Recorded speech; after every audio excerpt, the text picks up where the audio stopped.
Then let's get started. Genau, also the main talk is basically the next one. Yeah? This is the integration about GROMACS and CP2K. So Helmut was yesterday talking a little bit about the GROMACS code, and I would try to give you a little bit of an introduction from the CP2K side, and then the next one is then how to make really this mixed classical quantum simulation. And in terms of what's the right abstraction layer, I mean, typically people are coming from the GROMACS community, using then CP2K to doing the quantum part.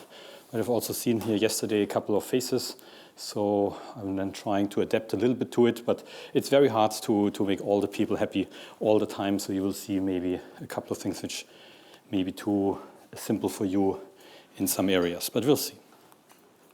And I would basically just start by mentioning about, in general, about the CP2K program package. And I mean, because you can ask about, okay, there are multiple of them available in the field of electronic structure theory.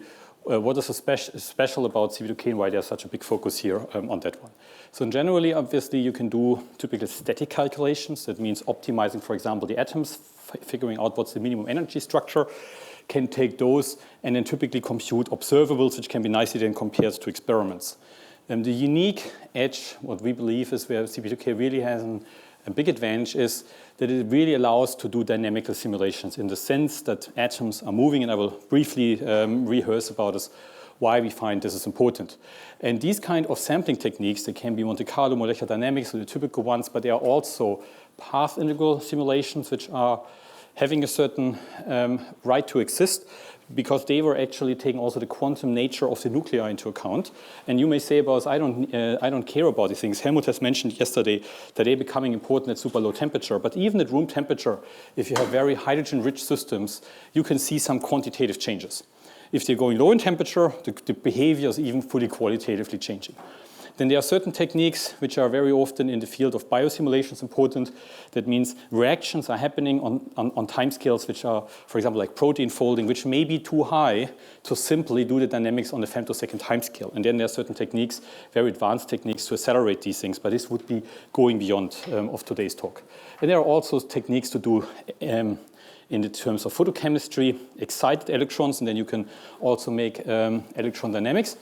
In any case, all of these things can be combined at various levels of theory, starting from classical MD simulation. Now you can say, why is then GROMACS necessary in the first place? Because in principle, CP2K itself has such a program package, but it's a little bit less sophisticated, a little bit less efficient, and therefore it makes sense to unify the best of both worlds so that the people which are a little bit better on the classical side can do these kind of simulations, and the edge of CP2K is more on the quantum mechanical side, mostly DFT, and that's the only one I'm going to talk about. So this would be the Quickstep model, yeah, and that doesn't mean about that's quick. Quickstep is a specific dance, and the person who coined that term was a semi-professional dancer, and this is why the name stick, and so we're using it till today. There's also recent developments in the last years ongoing in machine learning and neural network potentials.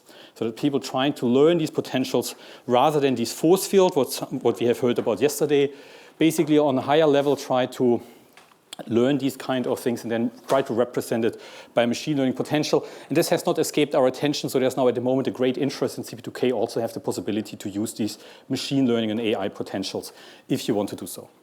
So it's freely available, you can download. There's some recent developments ongoing. Today I'm not going to talk about this too much. Frederick will talk about on Wednesday on these high post-DFT, so these latest and greatest techniques which are more accurate than DFT, these post-DFT techniques. Then there's also plane wave code. If you're aware of that, and people say about, okay, and they are very complicated. So in principle, if you like, there's even a full-fledged plane wave code inside. And the rest is nerd stuff, which I will leave out. So the general idea of CP2K is that, as said, we would like to combine the nuclear dynamics together with the quantum mechanical nature of the electrons. As you will see, we are very much believing also that the quantum mechanical simulations are sufficient if you're dealing with nuclei, but for electrons, when you really have bond breaking information, really chemical reactions happening, that's inherently a quantum mechanical situation. So you can, for example, say when there's no chemical bonds broken, that the classical model may be good, because they have also come a long way. But if you really like break bonds and form new ones, then there's no way around quantum mechanics. And so what we want to do is is in simple terms DMD simulations that we have heard yesterday, but simply computing forces not on the force field, but doing it based on first principles, as we call it, or ab initio, that we are trying to solve the Schrödinger equation, computing energy, forces, and observables, and then try to combine it with having the problem that every time step is now discretized on a femtosecond time scale, we have to do such an electronic structure calculation. And at the same time, systems are complex, so their reactions may be happening on very long time scales. At least as we see it, for us, nanoseconds are long, and microseconds are an eternity. But on the other hand, also we would like to having system size which are a couple of nanoseconds long. And this is exactly where these mixed classical quantum mechanical simulations are good for.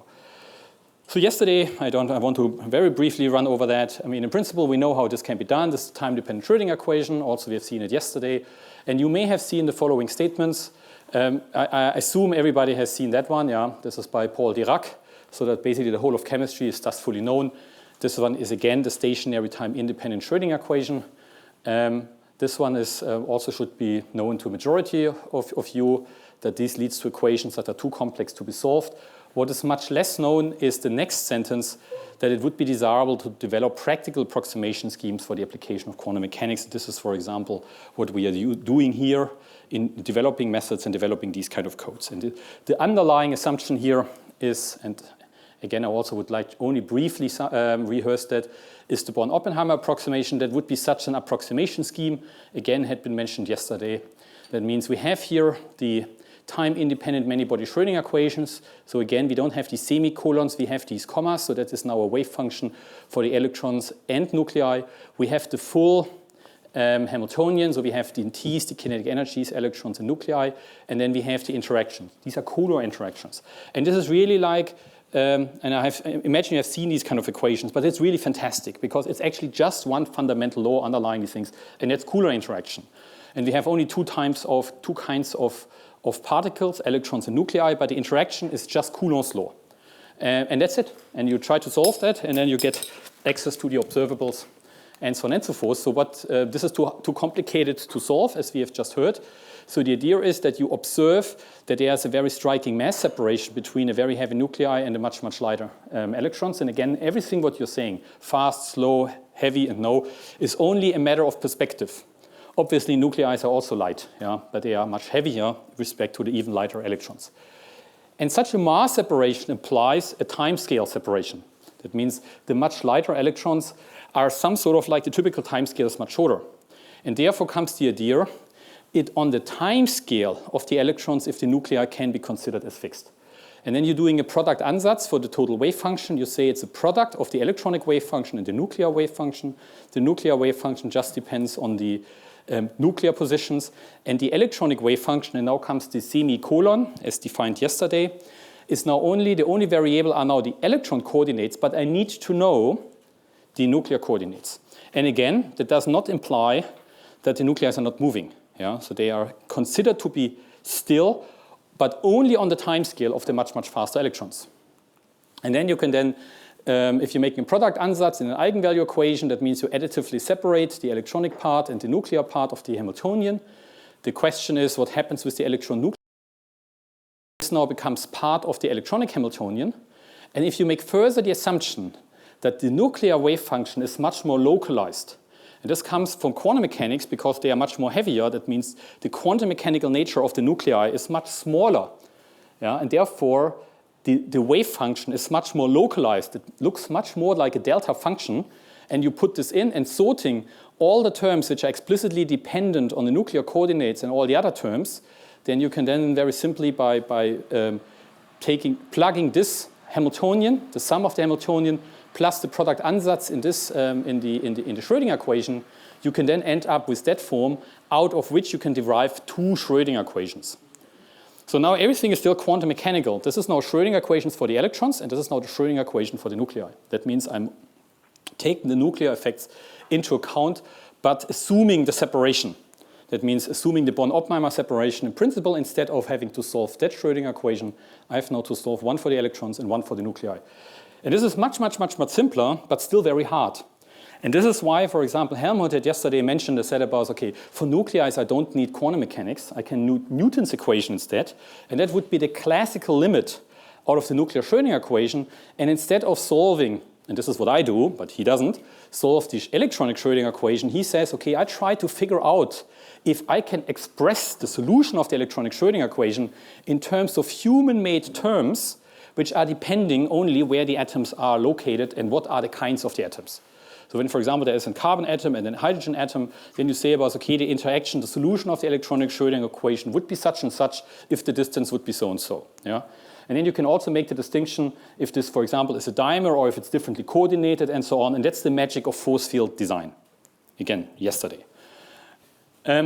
So this is actually what you end up with. You have 4 types of techniques you can do. Yesterday we've talked about molecular dynamics. So we're doing everything classical. You consider the electrons classically, antinuclei classically, and this is what we have seen here. And I will just, again, very briefly just summarize what I find is maybe may have been missed yesterday. Is first of all, that's a big, was winning a Nobel Prize in Chemistry 2013 for these kind of 3 people, and that was very interesting Nobel Prize in the sense about us that multiple things were coming together. Leavitt and Warshall have certainly been instrumental at the foundation of these so-called mixed classical quantum mechanical techniques, and this is the original statement where multiscale methods comes into play, which is at the core of this workshop. Then Martin Karplus is some sort of like the grandfather of molecular dynamics, and back then one of the very few ones still alive. Again, if you won the Nobel Prize, live long, that's really helpful. And that he would be basically then people would think about, okay, what we can do, and they were more or less informally been given to some Hamiltonian but in generally, the general public thinks about, okay, that he is basically the molecular dynamics aspect. And nowadays it has come a long way. The very first papers, by the way, goes back to the end of the 50s. So computers were barely developed, and the first thing they were throwing to it were Monte Carlo and molecular dynamics simulations. But these were just for hard spheres. Chemists wouldn't be calling that atoms. These are physicists trying to do chemistry. The big step I would say about us, and this is where we in classical mechanics are thinking that's the ground, that's the birthplace. This is Anis Rahman in Argonne National Lab. So this is the first simulation on I think it was argon, noble gas. Yeah? Again, very weakly interacting. Then Stillinger and Anis Rahman about 10 years later did for the very first convincing water simulation with a very crude force field. And now you see about us, this is where then Karplus came in. So these are one of the very big reviews where molecular dynamics had been not used for noble gases and certain single kind liquids, but really for protein folding, catalysis, electron transfer, drug design, you name it. And yesterday we have seen that you can make these molecular movies. But I wanted to say, and that's very often overlooked, this is not the primary focus of electrodynamics. It's not that we're making these movies and then observing the movies and just by visual inspection trying to deduce what had been done. So our idea is in the computer to mimic nature. And so what we want to do is when you're going in the laboratory, you're making a measurement. And very often, and this is not so clear, during the time of the measurement, atoms are moving. And they're not moving completely at random. They are moving in a certain specific way. And if we want to make an observable, we are making an average. Every observable, as fast in time scale it is measured, is inherently a time average in a certain way, or an ensemble average at least. And one very simple example, and for those of you which have attended lectures a couple of years ago, they know this example, is for example having the distance of 2 atoms. And you can say about how hard can this be? One thing is, in a static calculation, you would say about us, you vary the distance, and here we're having an unharmonic, more realistic Morse potential, and for the sake of didactics, also a harmonic potential. You can say about I'm varying the distance, and I'm looking about as when the energy is minimum, and then I get this equilibrium distance. And this is not the depth distance you measure at room temperature, because at room temperature you're basically moving around this kind of potential. So that is not the answer. In case if you're going to 0 Kelvin, then everything vanishes and only one point exists, and this is again the point of minimum energy. That means this is the solution only at minus 270 degrees Kelvin. And molecular dynamics is one way to include finite temperature effects. So the question is about what would be the measured distance. And then it becomes hard because it's then not a single structure. So now you have to average over these kind of things.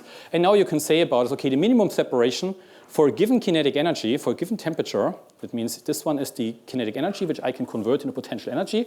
That means I can move up the potential up to these dots. And then you can say the smallest distance is this one, and the largest is this one. Take the arithmetic mean, and then I have my mean distance. And that would be easy, and this is, and you can see in a harmonic potential where the left and right side of it are equal, that is indeed even the answer, but in the unharmonic potential, as we find in nature, this is wrong. And this is again what these sampling techniques would like to get, what's the right answer? And now you have to say, in one terms it's complicated, but in other terms it's great. We know exactly the probability of the microstates. So this is now this potential energy surface, and so I have here again these microstates. We know exactly what's the probability to be at every one of these tiny blue dots. And this is again this kind of distribution. And I hope you recognize this one because you say, okay, this is the Boltzmann distribution. So I need to know the potential energy coming, for example, of the force field. And then I see, because it's minus, it means the higher the energy, the exponentially lower the probability is. And the probability distribution is shown in yellow. And you see the sizable probability is at points of low energy. The problem, however, is this innocent-looking partition function z. And you may say, oh God, okay, what's so complicated on that one? The partition function is the sum over all these microstates of the Boltzmann factor. And the only purpose of this partition function is that if I'm averaging all of these probability over all the microstates, it should become 1. And you say, sure, this is trivial. If I'm summing all the probabilities, it should end up with 100%. And the z, because if I'm dividing by all the microstates and their corresponding probability, ensures mathematically, if I'm summing over all the states, and I have here the sum, the partition function, then it's by definition 1. And the problem is, this is hard. The hard part is the partition function. Because this is a sum over all the astronomically many microstates. And this is exponentially increasing if I have more and more dimensions or more atoms.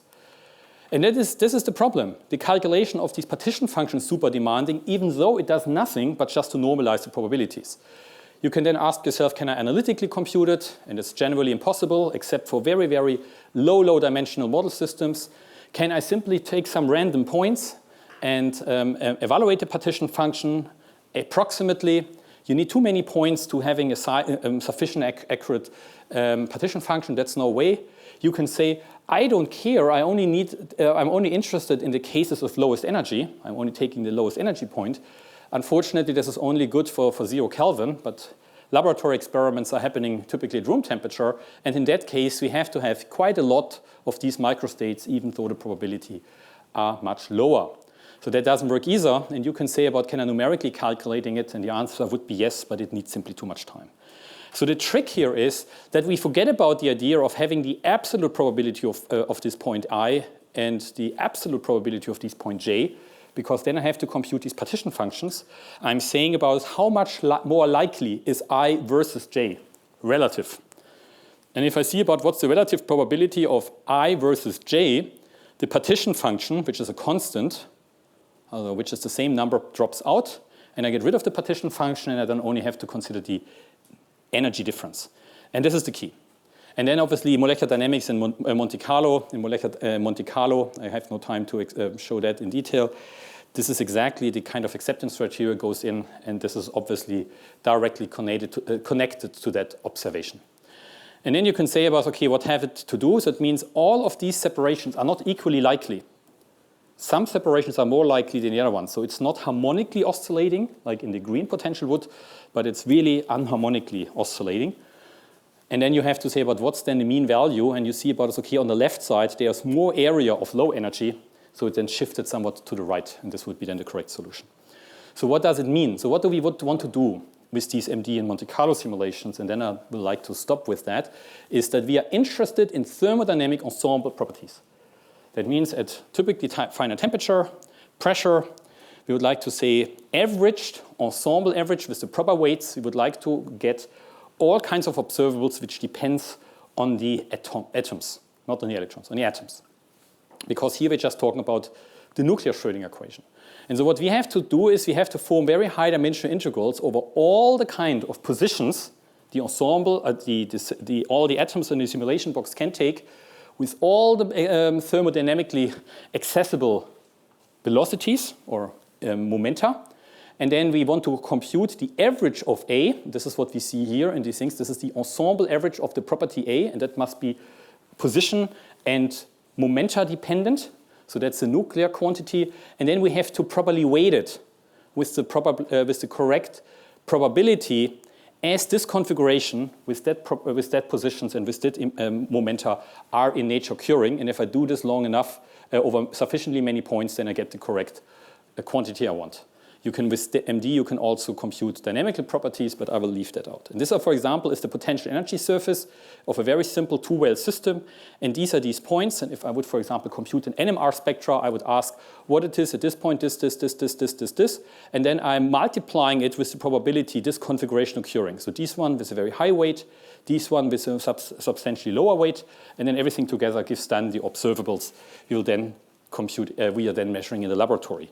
And it would be foolish to compare a stick diagram, as this is happening in either one of these minima, and then comparing it to an NMR spectrum measured in the laboratory. And this is also the complication. This is one configuration, and this becomes a huge number of them. Millions, many hundreds of thousands of times, billions even, depending on the kind of application.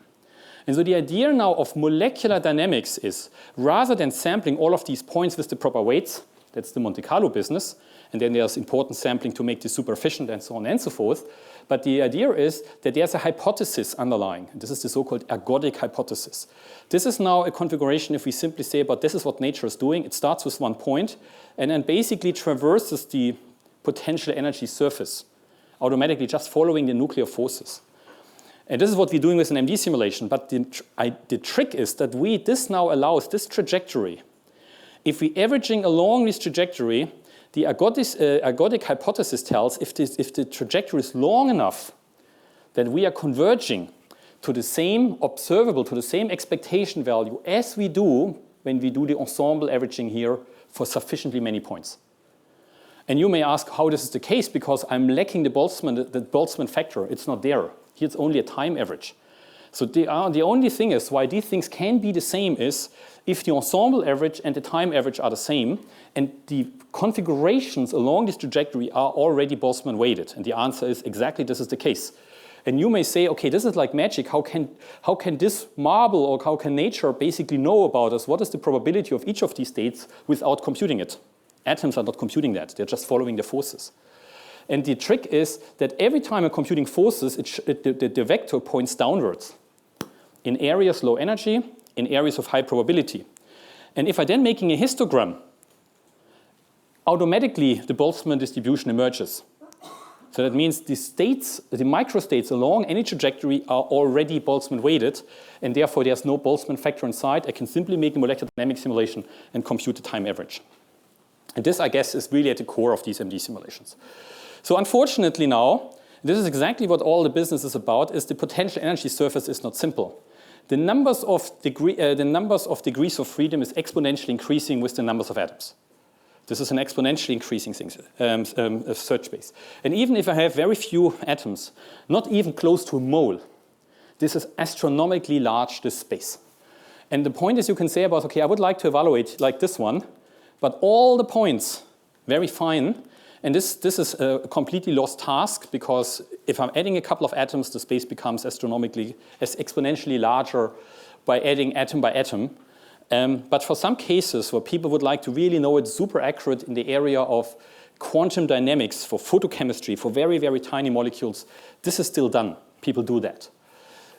The other idea is, so this is what Helmut has basically tried to tell us yesterday, is about if we're neglecting the electrons, this is what we should do, you can try to expand this potential energy surface and parametrizing it. This is what a force field is. A force field is nothing but a parametrized version of the potential energy surface. And when you see about these machine learning and AI potentials, what I've just mentioned before, they can just do a better job in better interpolating between high-dimensional potential energy surfaces. So this is what these classical molecular dynamic simulations are about. One other idea is to compute them on the fly. I don't have to know all the points there. I'm just taking all the points which I'm really observing, which are really coming along the trajectory, and then try to compute on the fly by doing an electronic structure calculation. What is the potential? What are the nuclear gradients? What are the forces at any specific point? And all the other ones which I'm not observing, I don't need to know. This is an on-the-fly calculation. This is what ab initio molecular dynamics is about, and this is what I would like to talk. So what does it mean? I mentioned that. So we take the same as molecular dynamics. It's a hybrid. So we don't compute both of these Schrödinger equations quantum mechanically. We are taking the classical molecular dynamics ansatz for the nuclei, but then computing on the fly the potential quantum mechanically in an approximate manner. And you can then, just not to be confused when I'm talking about mixed classical quantum mechanical, this is also mixed classical quantum mechanical, but when we talk about QMMM, then we have certain areas in space where we compute the potential, where part of that is really done quantum mechanically as we do it here. I compute the whole system quantum mechanically, the nuclei classically. Helmut computes the nuclei classically, the interaction between them classically. And so therefore, this is already mixed quantum classical. And the next talk will basically also try to show us that what I compute everything quantum mechanically, you can go larger in scale when you only take the interesting part quantum mechanically and the rest classically. So it's then double classical quantum mechanical hybrid. So for doing this kind of calculations, these electronic Schrödinger equations, approximately what we're using is density function theory. And you may have heard, hopefully you have heard about these things, but you know it better or worse. But I can only very quickly run over these kind of things without showing too much of equations. So underlying these things are basically three ingredients. One is the Hohenberg-Kohn theorem 1 and 2. The first one is actually just an existential theorem. It's a typical physics thing, you can say. Okay, well, a functional exists. Thank you. Yeah? There's no statement been made about how it looks like, and we don't know the exact form of the density functional. We only know about us that the total energy and all other observables can be expressed in terms of the functional of the energy density, but we don't know how this functional looks like. The second Hohenberg-Kohn theorem, you may say, is equally useless, but I would argue less so, is that there's a variational principle. You may have heard about the Ritz-Rayleigh variational principle for wave function, and the Hohenberg-Kohn theorem number 2 says the same is true also for densities. And I would actually argue most likely you never have thought about that the variational principle does not hold, but there must be some person who proved that. And lo and behold, that was good enough for another chemistry Nobel Prize. The other one is what we are using nowadays is Kohn-Sham theorem. So I add this here that says about for each density, electron density, there exists a system of non-interacting particles in a local external potential with the same density. And this is what we make use. So what does this say? The real system is interacting with each other quantum mechanically in a very ingenious way. And for each of such systems, there is always a fictitious, completely made up system with no chemical and meaning except that it produces the same density. And if I have the same density and if I would know the functional, then I would then have access to all the electronic properties. So this is then, but why are we then saying about it? Because a non-interacting system is much easier to compute. So we don't compute the full interacting system. We say that there must be a fictitious system which we can design in such a way that it does not doing anything interesting except it produces the same density, but this one is non-interacting, much easier to compute, and that's what we are doing. This is the magic of DFT in one slide. So taking all of these things together, so we say about, okay, this is now here with orbitals, but if you say about this is the energy function as a function of the density, it exists, theorem number 1. Then theorem number 2 says, I can figure out the density by minimizing this functional, so making it a variational. So this one is then a constructive proof. I can use the variational principle to really make sensible calculations. I can then compute the ground state energy. And so that means I have to minimize this energy functional. The orbitals, because there's Pauli exclusion principle, have to be orthonormal. There's an orthonormality side condition, so I minimize the energy subject to that side condition, and the other side condition is if I'm integrating the density out, it must give the correct numbers of electrons. So I'm minimizing this, that's easy, but I need to take care that these two side conditions are fulfilled. This one is also not too complicated, but this one is the hard part. And it makes DFT cubic scaling. And this is how we nowadays think about as the density functional that we are using when we are talking about Kohn-Sham DFT. I will go through the terms very quickly.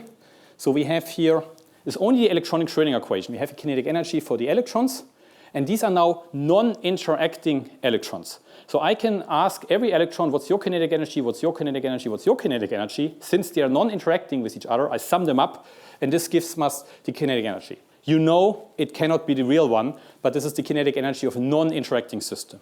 And if I have access to the orbitals, I can compute this exactly. Then I have an external energy. This is computing the interaction energy between electrons and nuclei with a Coulomb term. Then I have the electron-electron interaction. That's hard to compute, so I can then simplify that by computing the classical Coulomb interaction of two charge densities, neglecting that electrons itself are correlated. And then I have all the errors which I've done. That means I have not considered that the real system is interacting, and that rather than the classical mean field approximation to the explicit electron-electron correlation, I can sum these two errors up. That gives rise to the so-called exchange and correlation functional. And you say, well, okay, I do everything in approximation, I do an error, but the error I put into this exchange and correlation functional. But the first theorem tells me that must be a functional of the density 2, and let's then try to approximate this term also, but this is now much, much smaller. And then I have exactly these kind of constraints, orthogonality, that the orbitals needs to be orthogonal to each other, every one of them, and that I would like to conserve the numbers of electrons. So in a computer program, and I assume you have seen that, you say about, okay, how can I teach a computer all of these kind of things? Very in a continuum, these are integrals, all of these things. So you are then making the assumption that you would like to express the one-particle wave functions or the orbitals in terms of basis function. So you're making a basis set expansion. These were our agreed. We agree upon these kind of basis set. This is what you have to give in any calculation. What is the specific basis set? What's the size of this expansion? The higher the sum is, the index here, the more better you can express any kind of function.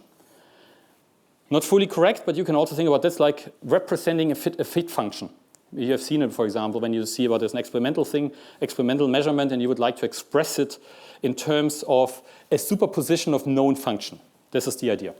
The good part is if we both have agreed upon these basis sets, then we only need to talk about these expansion coefficients. So if we say about we are using that specific basis and they have very funny names, and we know each other what we have agreed upon, then we only need to know these expansion coefficients, and then it becomes a matrix problem. So then we can say about, so you have then a matrix problem where all of these coefficients are then arranged in a matrix. The same can be also done for the overlap of these basis functions. This gives rise to this in matrix form to the so-called overlap matrix, typically denoted in S. And the so-called orthogonality condition becomes now the expansion coefficients in matrix form transposed times the overlap matrix times this matrix, and that must be the Kronecker delta. You can then also say, okay, the density matrix, the density which is the absolute value squared of the orbitals. If I say about we having a basis set used, then we just need to know the expansion coefficient, then becomes the matrix C times C transposed plus some occupation numbers, which for a closed shell system means everything doubly occupied except the ones which are not, they are 0. And then you say about I want to minimize this functional. Now it doesn't have to depend on all the orbitals, the kinetic energy on the orbitals, all the other terms on the density. You can now say about I would like to minimize these functional with respect to the entries of these orbital coefficient matrix subject to these two conditions, side conditions. So when we are using CP2K, what we are using is this Quickstep module. And what is so special about that, this is the so-called GPW method. This is the so-called Gaussian plane wave method. This, I think, is the biggest innovation inside the CP2K Quickstep code, because this allows to have all the advantages what we would like to enjoy doing these kind of systems. One thing is we can have very arbitrary periodic boundary conditions. So in all the MD, we are taking about 3D periodic boundary conditions. But if we're making electronic structure calculations, these periodicities are not are depending on the basis set used, more or less easy to realize. So one thing is, and you see it's a hybrid scheme, Gaussian and plane waves. Gaussians are used in the chemistry community. All the quantum chemistry, electron structure codes are typically using Gaussians. Plane waves are used in physics, where people are using for periodic solids. And both of these basis sets have their advantages, and the GPW, as the name suggests, tries to unify both of them so that we can be very strong in isolated molecular systems out of chemistry, and we can have the high efficiency of Gaussians plus the advantage of plane waves. So in easy terms, so what are those? So we have actually, in Gaussians, we have the sum is rather small because these basis sets already have the shape of the proper wave function for the corresponding kind. So we only need to having a very small expansion. Then you're having an intuitive chemical picture because you have these orbital pictures in mind. That means you can really then see about us, we have seen that, really can argue having this chemical picture easily accessible in plane waves that's hard to come by. You can also describe all electron description. You can also describe the inner core electrons with these basis sets, which is very hard to do with plane waves. You can custom tune them. You can actually select specific basis functions. So this is an additional degree of freedom, make life complicated, but you can be even smarter when you're tuning these things. You have no implicit periodicity, which is good if you would like to study molecular finite systems. It's bad if you would like to have periodic systems. They are non-orthogonal, make them mathematically complicated. This gives rise to so-called Poulet force terms. There are funny force terms arising because they are position dependent. So if you move the atoms, the basis functions move as well, and this makes it mathematically complicated. There's something like the basis set superposition error. I think I have 2 slides on that. That means if you're having two kind of system, separating it out and putting it together, if you, for example, take 2 atoms and putting them into a molecule, one of these atoms can make use out of the neighboring basis function of the other atom. If they are separated, cannot. And that means that the quality of the basis set is different if they are dissociated versus they form a dimer. And this more or less gives rise to a basis set superposition error which needs to be dealt with. How to make them better is not so easy. And I'm saying, well, this is my basis set, and you say you want to make another one. It's an art to make these basis sets. And it's not so clear how to get better. There are good rules. It's not so bad. There are good guidelines, but it's less straightforward than a plane wave basis set.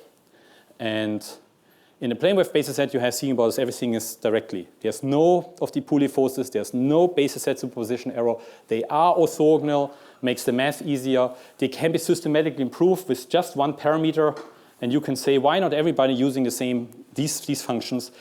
They have implicit periodicity when you make it 3D. That's easy, but molecular systems are hard. But the other part is the expansion is huge. You need a huge numbers of these functions, makes them complicated. For the inner core electrons, you need pseudopotentials. And there's no chemical intuition because you spawn the whole space with these plane waves, and you cannot see, don't have this orbital picture. And you have to recover it with some other sophisticated techniques. So in GPW approach, the idea is pretty clear. So we would like to combine advantages. So this is now the functional as the functional of the density. These are all these terms. And the trick is we are computing each of these terms in that particular representation which is better suited. So the Gaussian part, the red part here, so we are taking the kinetic energy in Gaussians, and we take the electron-nuclear interactions also in analytic in these Gaussian functions. So here you have these terms called PP. These are pseudopotentials. And pseudopotentials are super dirty business. And I just wanted to very quickly show about what are these about. So in the idea here is that we would like to say we only would like to explicitly consider the valence electrons.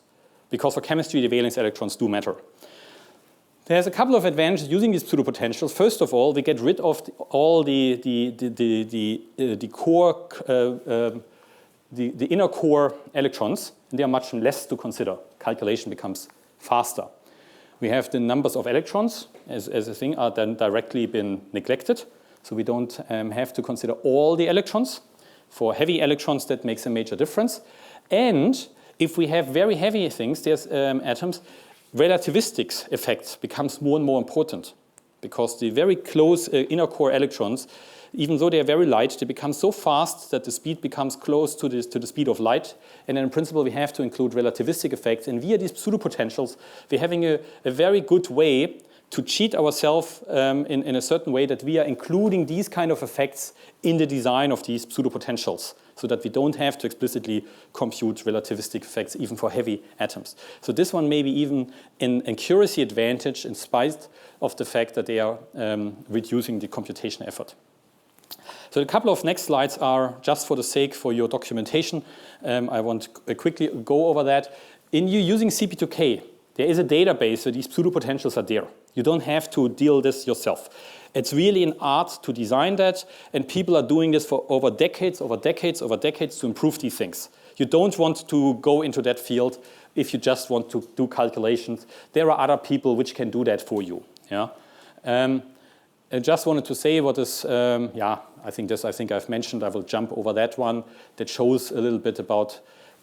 You can fill hours and hours just to design, to talk about all the subtle details on how to design these things. So in principle, the idea is, and this is in CP2K too, but you don't have to do that. You make an all-electron calculation for an individual atoms. So let's put it this way. Whereas the force field are designed for pairwise interactions, this is not the case for the pseudopotential. You want them to be as transferable as possible. So you don't want to say about us, this is a pseudopotential for silicon oxide, for silica, for instance. But you want to say about us, okay, this is for silicon interacting with oxygen, then I have to use this kind of combination. And if I did something different, if it's germanium dioxide, then I'm having a different pseudopotential for the oxides. You don't want to do that. That's similar to the force fields. You want to say about us, I have one for silicon, one for germanium, one for oxygen, and it should be then transferable to the situation if I have quartz, also silica quartz, pure silicon, or if I have some other crystal structures, it should work for all of them. So this is how it looks like. So if you look about the wave function, so you see in the valence part it is rather smooth, and in the core inner part you have these nodes where it goes to 0. And here you see why plane waves are no good for all electron calculations, because you need super high cutoff, and therefore huge, insanely large number can go up to infinity, large numbers of plane waves to describe the inner core electrons, all these subtle wiggles and nodes. And the pseudopotential is then trying to smooth that part out, so with certain other conditions, norm-conserving conditions. And in the valence part, what it's count, and this is here the cutoff, at which point you would like to mimic the all-electron tail exactly. So this is how you design these pseudopotentials.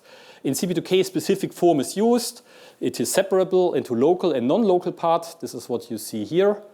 But there's a whole database for it available. You simply say, but I have these kind of atoms, and they are then optimized, all the parameters in the analytic form for you to be using without going into these kind of details.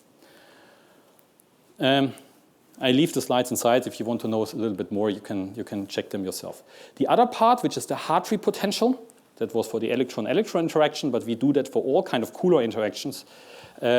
This is represented very nicely in plane waves, as you will see, specifically when you have periodic boundary conditions. So this is the reason why we are using plane wave in this kind of expansion, because we would like to have the ease and the efficiency of the Gaussians, of the quantum chemistry community, but the easy adoption of periodic boundary conditions from the physicist. And for the exchange and correlation potential, we can do it either way, but it's turned out to be that there are some smaller problems, but it's computationally more efficiently to use that also using plane waves, and this is why we're doing it. So what are the properties of these plane waves? The good part is, and this is the major part, is, I mean, as we have mentioned before, they are orthonormal to each other, it makes them easier, they are also complete. But the main part is that they have an implicit periodicity built into account. And that makes it very easy because these are periodic Bloch orbitals. And this is what we want to exploit if we are doing periodic calculations. Another part, as I've also mentioned, you can systematically improve that. There's only one number. This is an energy cutoff. There's only one number. We give it in any energy unit, Rydberg's, EV, and so on, and higher is better. Yeah? It's not always the case in other areas in life, but here more is better. Yeah?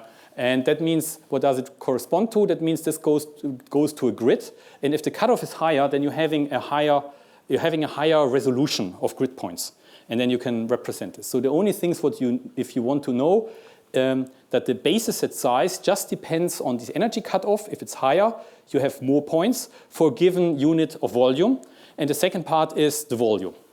And this is also the weakness of plane waves. If you're thinking, for example, a very high density solid, then everything, the electron density is uniformly represented.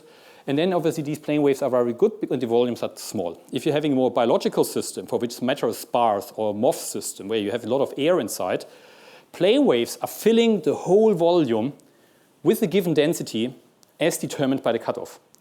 And that means you're having huge numbers of basis functions even if there's no electron. But therefore, they are not origin dependent. In the Gaussian functions, they are moving when the atoms are moving. And when there are no atoms, there are no basis functions. Therefore, the numbers of basis functions are much smaller, but then you have to account for the mathematical subtleties if they're moving around. The other part is, another thing is when I talk about the Hartree potential, what we want to do is, and this comes from what I said about it's fantastic, is only one law necessary, is the Kühne interaction. We would like to have the electron-electron interaction, the electron-core interaction, and the ion-ion interaction all in one Hartree term. So we would like to combine all the calculation of all the electrostatic interactions in such a Hartree looking like Kühne interaction term. And how we do that? We say the total density is the electron density plus some Gaussian smeared densities where we have the atoms. And then if we simply take the total density into account and then computing this in a Hartree-like manner, we then have all of these kind of long-range interactions combined in that simple term by simply not doing it for the electron density times the electron density, but the total density times total density. We have to explicitly consider the short-range interactions separately, but they are much, since they are short-range, they are much cheaper to compute. And there's also some self-interaction correction. You can consider it as some double-counting correction. And this term is then computed using plane waves.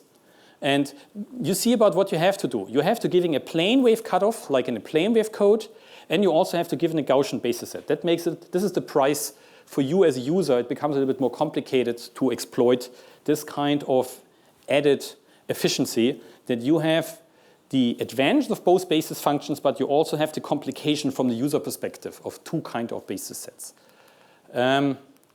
Right. I think I will jump over that part.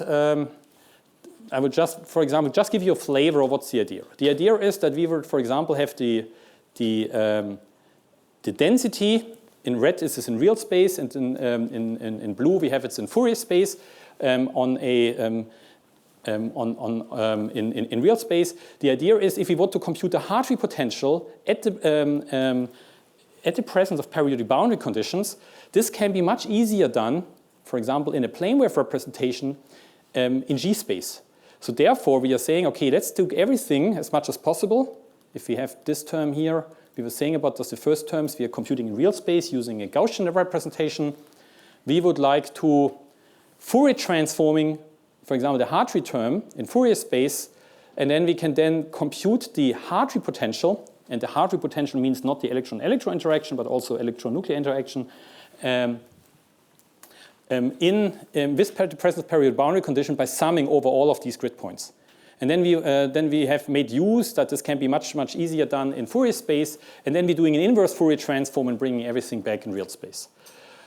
There's also the possibility for all kinds of screening, so that we say about, okay, if there are certain parts where, for example, basis functions are not overlapping with each other because they're sufficiently far away, or the values are small, or there may be certain entries in the density matrix we don't need, that we can screen them. And this is, again, a very sophisticated area, so you can actually increase the efficiency by saying about, I don't need to compute stuff for which are too far away and the values are more or less zero, or you don't have to compute entries which are not needed. And again, for you, from the user's perspective, there are certain keywords. There are huge numbers of these screening values, and I don't want to ask you to play around with them because they are very delicate to do. If you just are using this in a QMM context, this is not necessary. Therefore, all of them are are connected to something what we call EPS default. Also EPS are all these kind of screening thresholds. If you don't know all the nifty details of the individual value, don't go there. And simply rely on that EPS default. All these EPS values are connected to this one. So you simply say, take this value. By default, it's 10 to the minus 10. And if you say you want to having it numerically more accurate, then make it 10 to the minus 11, 12. And all the EPS values are to some recipe which the developers have decided connected to the EPS default. That means if you're making it tighter, smaller, you are basically tightening all the EPS values without having to know what all of them, what the fractionality is. 10 to the minus 10 is a good compromise. Yeah? If you want to have more accurate calculation with less noise, making it a little bit tighter. If you say, okay, I would like to sample more, calculation should be cheaper, you can also make them a little bit weaker.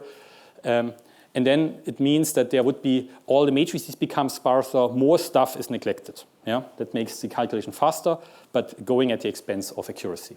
And you will find this in force eval, density function theory, QS, and then there's this magic keyword, EPS default. Don't exaggerate, because if you exaggerate too much, then you can come up to some numerical problems. In both ways. Good. Let's talk, for example, the plane wave expansion. So when you say about you having a mixed Gaussian plane wave basis set, and then you're doing the computation, then there's two things. In a pure plane wave code, you are converging to the complete basis set limit. Here, you're not converging to the complete basis set limit. You have two basis sets. One is the Gaussian basis set, and the other one is the plane wave basis set. So you can never exceed, you're only converging to the complete basis set limit given by the primary Gaussian basis set used. This is then a different convergence than you would see then in a plane wave code, and the convergence depends on the size of the Gaussian basis set. If the Gaussian bases are large, this convergence is a little bit slower. If the Gaussian basis set is small, then it's faster. But in general, it means higher cutoff means lower grid spacing, and that means more accurate calculation. In that case, it is for the Kühne energy. Yeah? And this is what you have to balance a little bit out. It's not good to be very good in one kind of basis set and bad on the other one. They have to be balanced. If, for example, you say about the Gaussian basis set becomes more accurate, then you're also needing a tighter convergence here. And don't be optimizing everything at the same time and not saying about how we want to be extremely good in one area and bad on the other one. In the end of the day, it counts what is the total accuracy. There's another small numerical issue coming into account is that if you only have translations by multiple of these grid points, so if you're translating, for example, grids so that these points are falling on top of each other, then you really have translation invariance. But if you're having a continuous shift, then this is not the case. And that gives rise to these ripple effects, so that if I'm just simply translating the cell, and physically it should be then translation invariant and the energy should be the same, and the force contribution should be 0, in the numerical calculation you have these oscillations. And these oscillations becomes better if you're having finer and finer grids. But this is, I think, per se not a problem, but you have to know about these things. This is a numerical artifact, which is simply coming from the grid representation. The other part is how to make this efficient.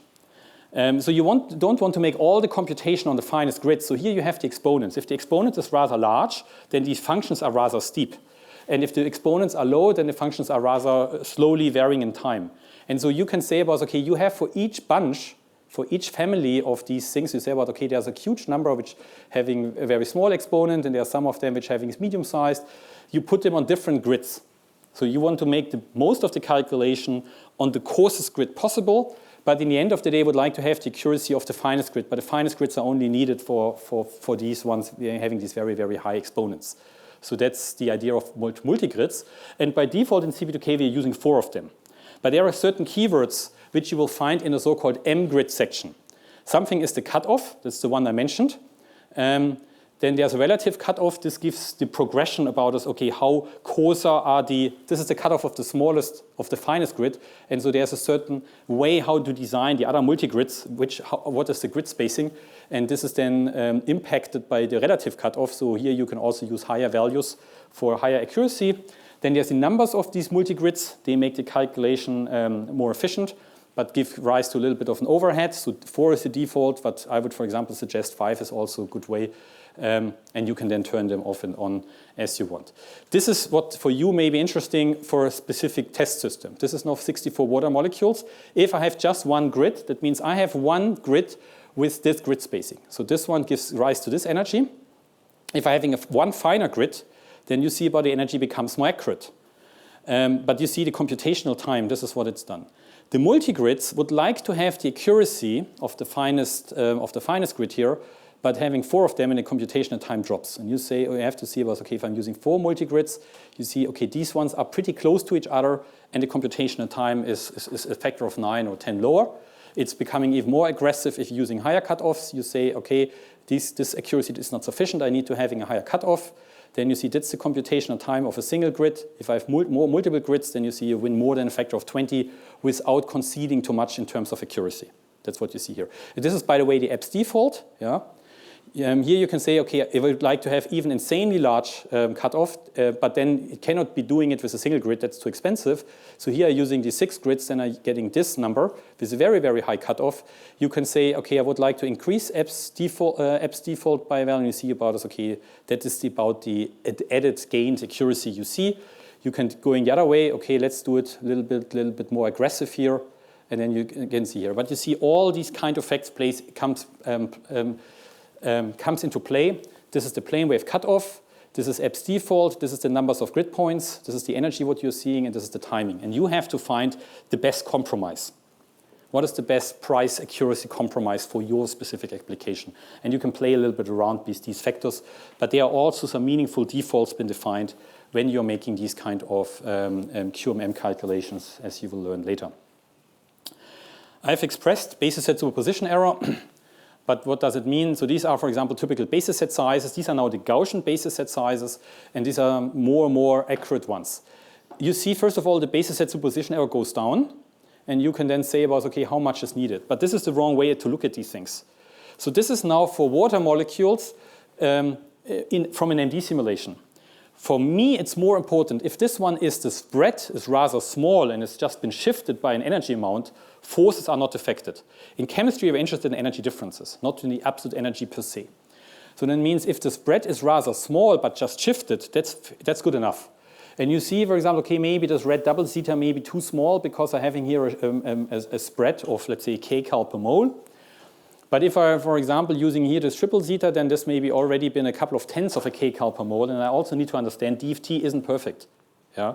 So it makes no point to exaggerate the basis set representation of a theory which comes around with certain implicit errors. But on the other hand, you maybe don't need to go even further, because if you say about, okay, quadruple zeta, this increases the computational time tremendously. It shifts by 1 kcal per mole, but the spread only becomes marginally better. And if I'm taking here with super diffuse functions, your computation cost goes insane. You're gaining a couple of tenths of a kcal per mole, but the spread stays more or less absolutely the same. In order to improve upon this one, when you do the calculation nowadays, you again don't have to care about these basis sets. There's also a database available for you. You can say, okay, of carbon atoms, of hydrogen atoms, it takes all the entries out. And people have also spent years, if not decades of time, to optimize them for specific things, and you can already use them without having to go into detail. The important part, what we find, is that you should use these MOLOPT basis sets. So these are, in the CP2K world, the latest and greatest, and we believe this is the sweet spot of basis set you should use. They are specifically intended for all kinds of condensate phase systems. So it means for not necessarily molecular system, but liquid systems, periodic, solids, these kind of things. There is a systematic recipe where we can systematically increase them in accuracy so that they are more or less semi-systematically improvable. They are good for very large-scale simulations, so they are computationally rather optimized for medium and large-scale systems. They are well conditioned. This is important that you, for periodic systems, that you don't have convergence issues. And they are also optimized that these basis set superposition errors for the conventional basis sets are reduced. Even for smaller systems. So what used to be the accuracy, the target accuracy of this triple zeta valence 2 times 2 polarization functions is nowadays with these MOLOPT systems very often already achieved with these double zeta basis sets. Yeah? So they may be smaller, but they are more accurate. So they are typically good rule of thumb is they are one level more accurate than the one level higher ones. They are as accurate than the one level larger basis set. Good. So these are, for example, the ones we are using. So these are the MOLOPT, the single zeta, double zeta, triple zeta. The lower ones are only for benchmark reference calculations. They are not for practical usage. My favorite one are these double zetas. So they are really like on the real world application, which gives you the best praise performance ratio. If you are an accuracy addict, you can also use the TZVP. The other ones, they're only good if you really would like to very, very accurately benchmark these kind of calculation at the DFT level. Situation looks different for other theories. We have also taken into account the condition number. First of all, because you would like that the calculation converges, but on the other hand, also that the matrices are staying very sparse. And so you see these are the typical convergence numbers of the typical basis sets for various systems. These were for very, very high accurate diffuse basis sets, and you see the condition number, the red ones here, becomes very unfavorable, and they give rise to all sorts of numerical problems. But these basis sets are not even more accurate and rather compact, but they have also been optimized molecularly by having taken into account the condition number from the outset. So you see the condition numbers, even for the larger ones, are even better than the condition numbers for smaller basis sets of the regular ones, are completely in a different league than these very, very high accurate reference calculations, even though these ones are also reference basis sets. If you would like to make isolated calculations now with lower periodicity, which is not 3D, this is now becoming an additional complication that may be, for example, important when you're making these QMM calculations. That means now you have to do the opposite. 3D periodicity becomes the default. And if you want to have 2D, 1D, or 0D, then you have to get rid of the periodicity. You have to turn off the periodicity in the other dimensions. And then there are specific methods necessary for doing that. There's the analytic solver, which is very expensive. The typical ways how this can be done is the wavelet solvers. Here you have 0D and 2D, but not 1D. And, but I would say about this is the default or the best solver, Poisson solver for isolated calculations.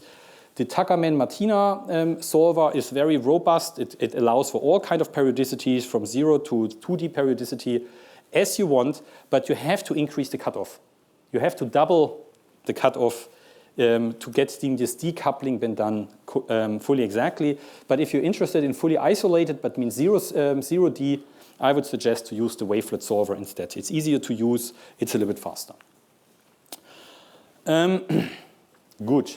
The last thing I would like to discuss very quickly is we need to solve these kind of Kohn-Sham equations. So that means per step, you may have heard about is there's something called a self-consistent field cycle. This is very often when people getting a little bit annoyed, oh, my DFT calculations, I have problems with that. It's very often that you don't get the SCF converged. So one thing is you starting out, the reason is that the Hamiltonian depends on the density. The density, the electronic density, is one you would like to compute.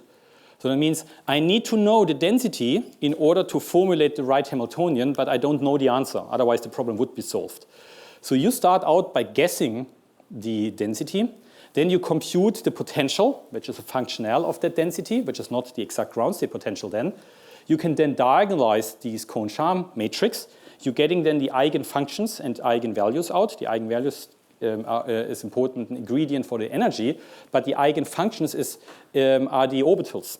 And if we're having a basis set expansion, these are the columns of these orbital coefficient matrix. And then having this kind of now the orbitals or the density, I can then compute the density out by relations that we have seen on slide number 3, the new density. Then I'm looking, has the density changed with respect to the guess density? Yeah, because the variation principle tells me that one density which minimizes the energy is the ground state density, and if I'm trying to improve the density, and if I say, okay, they cannot improve it, then I say, if it falls below a certain threshold, I say, this is now my converged density, and the calculation terminates. Otherwise, I say, but no, the density has majorly improved. That means my initial density wasn't the right ground state density. Therefore, this wasn't the ground state potential. And therefore, the wave function I get out is not the ground state wave functions, and all the observables are not ground state observables. So then I'm updating, I'm then looping to step number 1. And then I'm having a new density. So the output density may become the initial density. In reality, I'm mixing. I cannot simply take the output density because that leads to so-called charge sloshing oscillations. So I need to take a big fraction, something like 85% of the previous density plus mixing in 15% of the new ones in order to damp out these very, very large oscillations. And then I'm taking this one, and then I'm updating the potential. Then I have to rediagonalize the whole matrix, and I'm getting a new density out and comparing how the density have changed. And then I'm mixing it in more. If I'm mixing more, meaning I'm taking more of the new ones, then I can converge faster, but at the cost of having less stable calculations. And if you're having very nasty calculation, metallic systems, then the problem is you're never converging. Either you are diverging, or the convergence is so slow that you're running out of your computational budget. These are the two problems. And this is why these basis sets, what I've described previously, where we're taking condition numbers into account, they should really help you tremendously in this kind of problem, but they are not the solution for absolutely everything to getting better convergence. One answer, what we have also done, what we also believe are direct minimization methods. This is an alternative. Rather than iteratively diagonalizing it, we can use these minimization techniques and simply trying to minimize this functional subject to the orthonormality condition. And so you can then incorporate, so you say, but I would like to have the minimum here subject to that condition, but it requires an orthonormalization per step. You can then say about this, I would like to having a new objective function where I'm incorporating this constraint in terms of so-called Lagrangian multipliers. So rather than minimizing the original functional subject to the orthonormality condition, I have devised a new Lagrange function where I have taken the energy that I would like to minimize, but subject to a penalty. So this is the deviation. This is here in the parentheses, I have the deviation from orthonormality. If orthonormality is perfectly fulfilled, then this term is 0. So I'm taking about the energy plus a penalty, which means I'm measuring the violation from the orthonormality condition, and I would like to minimize the combination of it. And then I can minimize that modified functional without having unconstrained. It's much easier to modify unconstrained. Rather than having an easy functional with a constraint, I have a more complicated functional incorporating the constraint. And this is what I'm minimizing. And what I need is I need gradients. I need to say about this, in which direction can I minimize the energy subject to the entries of these orthonormality, of the orbital coefficient matrix. And then you end up with such a term. And in order to incorporate the orthonormality condition, there are a couple of ways how we can incorporate the orthonormality condition in a mathematically ingenious way. I would leave that out, but what I would like to say, if you're converging, this is some sort of cycle with a very, very fast mixing scheme, with some sort of like considered to be the best mixing scheme. And this is not now the numbers of steps, this is the computational time necessary to reach a very, very high energy convergence. And at a certain point, you say about, okay, with that I'm fine, and then you're terminating the calculation. If you then instead doing direct minimization, you see that you can getting much faster convergence with respect to compute time. And therefore, I would like to suggest, whenever possible, use these direct minimization methods. They are simply computationally more efficient. However, if you're having metallic systems for which huge convergence problems are coming, you need huge numbers of these steps. And then this scheme, you may become sufficient compensation that they may be outperforming these kind of direct minimization techniques. So you should always use that as long as you're having decent convergence, and only in worst case scenarios, keeping in mind on that you have the more stable but less efficient direct diagonalization technique in the backhand if absolutely necessary. But this should show you about us whenever possible use these orbital transformation methods. What is very important here, and I guess that's my last slide I would like to show, is preconditioning. So the efficiency of these direct minimization techniques lives or dies with preconditioning. And there's a huge numbers of preconditioners available, and you can select them out. the typical thing is that there are some preconditioners which are rather good, but they are expensive, as always in life. And there are some others which are cheaper, but they're less good. And then you have to say about us what is the best compromise for you. When you're having an easy converging system, then you should use cheaper ones, which are based on the Cholesky decomposition. They go under the name full kinetic and are typically the default. If you're having problems with that, try more expensive preconditioners like the full all. Then the preconditioning itself becomes computational expensive, but you get compensation because you're converging faster in numbers of terms and maybe also then in terms of computing time, what you care. If this doesn't work also, you can, so how does the preconditioning work? And typically what you're doing is before you're starting a minimization, you precondition a system once. So you invest the time in the very first minimization step. There's the time for the preconditioning taken into account, and then you're minimizing the preconditioned equations. And the precondition is selected when you're very far away from the minimum. And what you try to do is you would like to make the shape of the energy surface as spherical symmetric as possible. And this has been decided when you're very far away from the minimum. So you can say about, okay, in the beginning, this may be a good decision, but if you're getting closer and closer to minimum, you say about it that the preconditioner wasn't the best what you have chosen. You can then also use something what is called an outer SCF. You can interrupt the cycle. Then you're falling back one level, and then you're selecting a new preconditioner. You say about it, okay, it may be worth investing the additional computational time for another preconditioner, and with the hope that from there on, you're getting faster convergence. This is also one way which I can highly suggest. If the direct default settings doesn't work, use the outer SCF. If this doesn't work, then use better preconditioners. If this doesn't work, use better preconditioners with the outer SCF. And if this doesn't work, don't try to kill yourself, but then use, for example, these Cohen-Sham equations. I'm taking it serious. You don't want to know about how many graduate students' life had been wasted trying to solve super nasty cases for SCF convergence when you, for example, have very strange metallic systems. They're not observing in biological settings as we have them here. When the QMM, for example, are used, but if you're using very, very nasty, high density, maybe superconducting transition metal oxides are a good example. Yeah. Also, when I was here in Paderborn, I was working a lot with my colleagues, and he was interested in certain catalysts, and were typically metallic based and so on. And I enjoyed working with him, but he always had my nightmare systems. And then I was thinking about, okay, maybe I have to look for other friends, but I mean, that's a luxury you cannot so easily come by, or you have to learn dealing with that. And I have also have a lot of problems. So there's maybe a lot what I wanted to say, but time is up. And let me conclude here before I open it up for questions. Is a couple of weeks ago or months ago, we have also then a very interesting manuscript been written as the whole community, where we have not focused on the equations. So there's a paper which I've shown in 2020 where we really say about what's the underlying equations. But a lot of people constantly talk to me and say, I don't care about all the details inside the code. This is too complicated for me. I would like to use the code for my particular question in mind.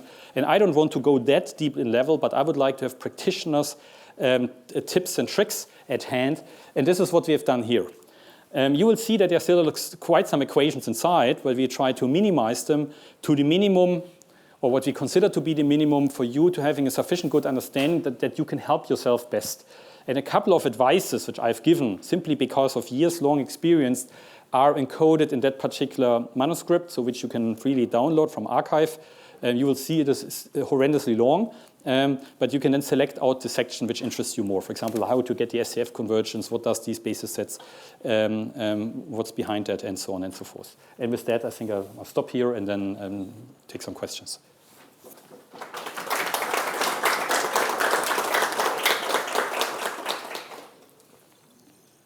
If there are any.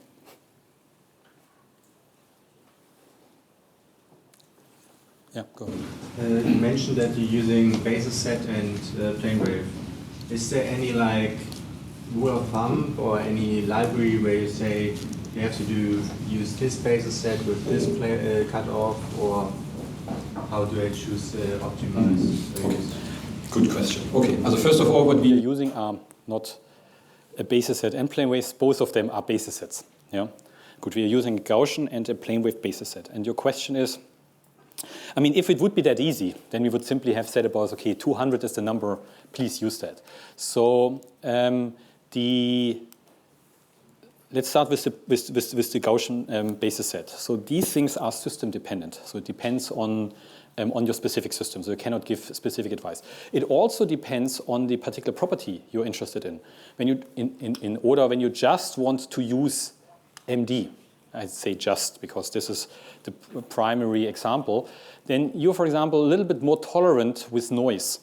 When you say about some of these things give rise to a certain noise, then you would be more easy to accept that. If you, for example, say that you would like to compute something like a stress tensor, or you would like to compute the ground state energy, then you need to have very, very accurate forces. Therefore, you would like to use also better and better basis sets. So that really depends on what you're doing. Then the plane wave cutoff, the answer is a little bit simpler. So what you can do is you can compute, for example, the electron count, the numbers of electrons. In Gaussians, you can compute them analytically, and if your system has 256 atoms, it has 256.0000 electrons. If you then can, on the same time, count them in the plane wave representation, simply by summing over all the grid points, and then you will say about, okay, the numbers, if not 256.000, but 255.9999997. And then you can then, for example, agree upon what is the electron number conservation, what you are satisfied with. Because the convergence of the plane wave cutoff depends also on the underlying basis set. Again, I cannot give you then a very good number. But this is one way where which I can advise to you to simply observe what is a good plane wave cutoff for your specific Gaussian basis set used. My rule of thumb, for example, is that if I'm sloppy, then I'm saying about an electron count to the order of 10 to the minus 5 is good enough, and then I'm increasing the plane wave cutoff till I've achieved that, or 10 to the minus 6 if I say about, I don't want to be sloppy, it's a normal day, and if I have a very good day and have a very good computer at hand, I say about, for example, 10 to the minus 7. Be aware that the plane wave cutoff is not a continuous function. So when I'm increasing it, very often nothing happens, because the specific grid is chosen so that I have at least the numbers of grid points. So when you say about I'm using whatever number, then this corresponds to a certain density, and then you're using a real FFT grid which has at least the numbers of points. And there's not all of them are available. So if you're increasing the cutoff, then nothing happens, and then boom, you're switching to the next finer grid.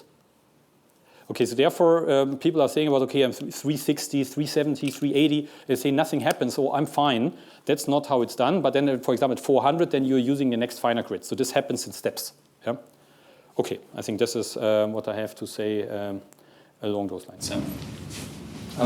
Just for addition, basically there is a guide for the biological system, at least in the BioExcel we made a guide how you should choose your grid with respect to the basis, and I will show the web page where that all guides are collected. So you can just use this simple script basically, yeah, into which you throw your system, and then it tries different grid levels with your basis set, and then you can decide on the basis of energy and density, as Thomas said. You can decide which to choose. Basically. But you need just to repeat several times the same calculation once.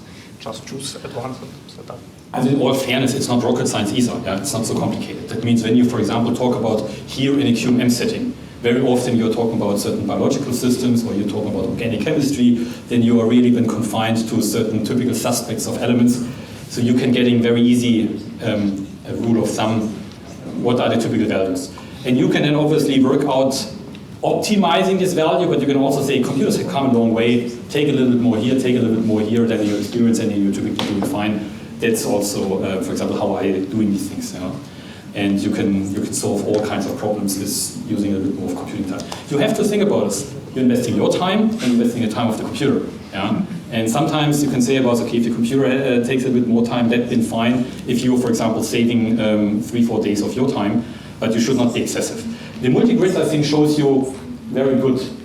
I mean, for example, this is, I mean, just for, you have very often, you can make tables like this one. And you should not say about, okay, it's 4.7 or whatever, 3.0 or 2.7 or whatever. You should really try to avoid making stupid decisions where you simply lose a factor of 30. You know? Because that's the difference between a calculation takes a day or a month, and that matters. Yeah. Sorry. Yeah. I'm just curious to know if somebody, for example, want to do this pure quantum mechanical calculation. Yes. Would you recommend CP2K, for example, against more and less package like the quantum espresso, which use the pseudopotential again, or no? What answer do you expect? Yeah? I was traveling here to tell you about this part, but my real answer is use something else. No.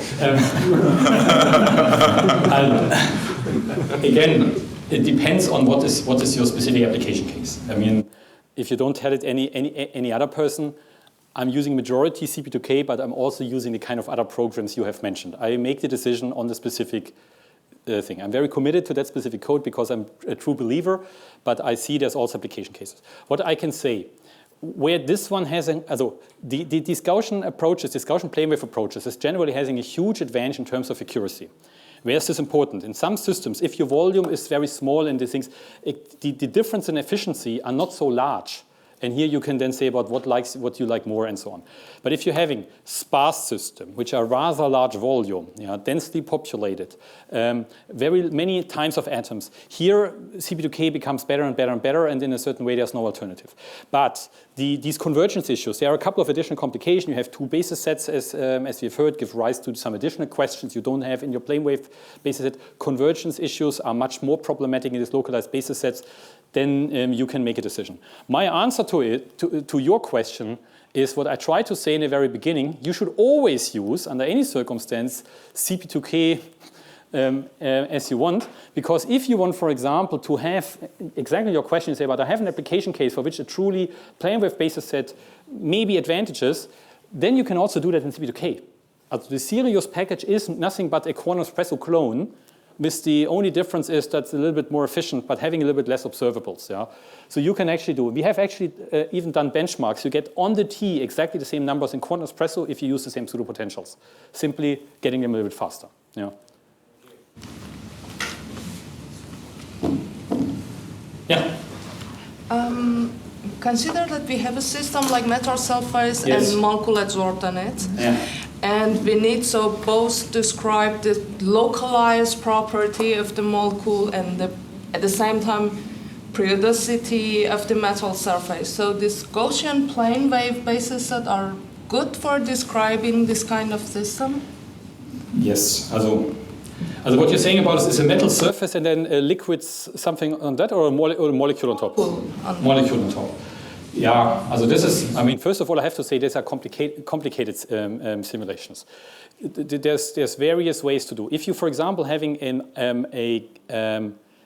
let's say ultra high vacuum situation where you have your substrate and you have a molecule on top, then it's actually not a QMM case. Yeah? So then what you have to do is a 2D system. Here I would say about a CP2K is still very good, but it depends on the substrate. If you, for example, having a purely metallic substrate, some people do that on gold or something, then you have a very hard time. I mean, it's still very efficient, but you're having a very hard time to dealing with the substrate because the substrate makes up of 95% of the numbers of atoms.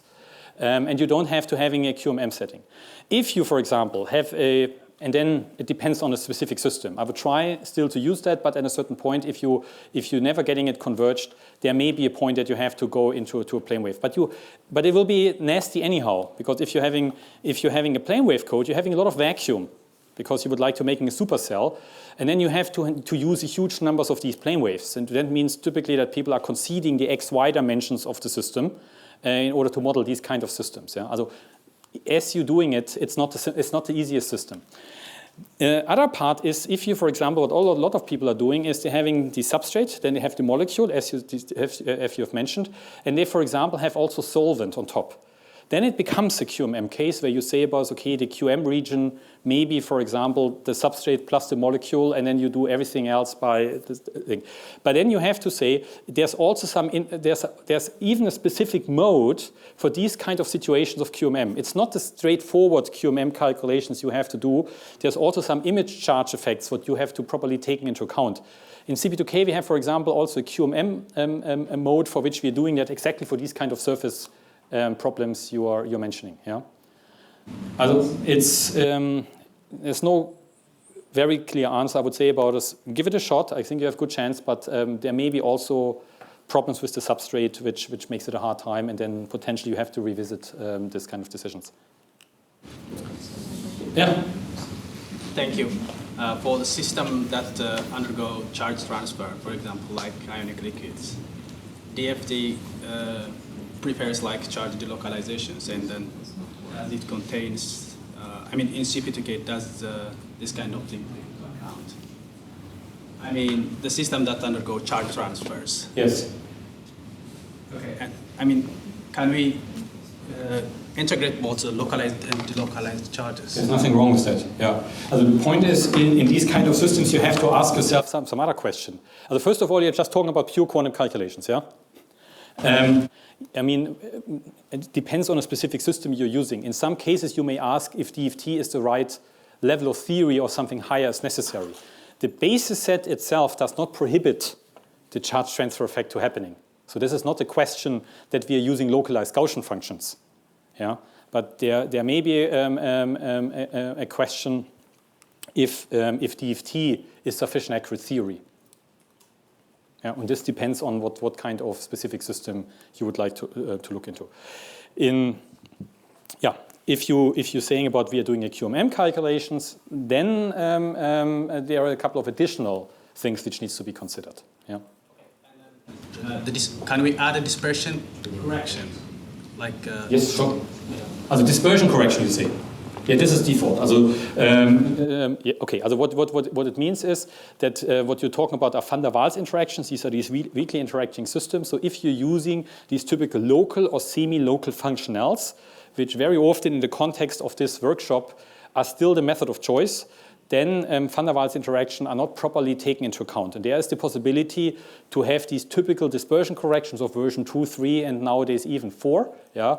Very, very sophisticated dispersion corrections. Important here is that you're using the correct one for the particular functional. There's a huge database which having hundreds of thousands of entries, which are then used for all kinds of atoms, for all kinds of theories. So very often people are adapting it for one specific functional, and then later on changing the exchanging correlation functional. It's important that you're also then changing the correct dispersion correction parametrization for that functional. Never mix them. The same is also last comment here on pseudopotentials. Pseudopotentials are adapted for specific functional. So you cannot, for example, use one pseudopotential for one functional, but then employing them on the other functional. This needs to be done. Basis sets, on the other hand, are independent from that. Other questions? Okay, seemed to be not the case. So then many thanks, and then I think coffee break is next, yeah? Okay. Yeah.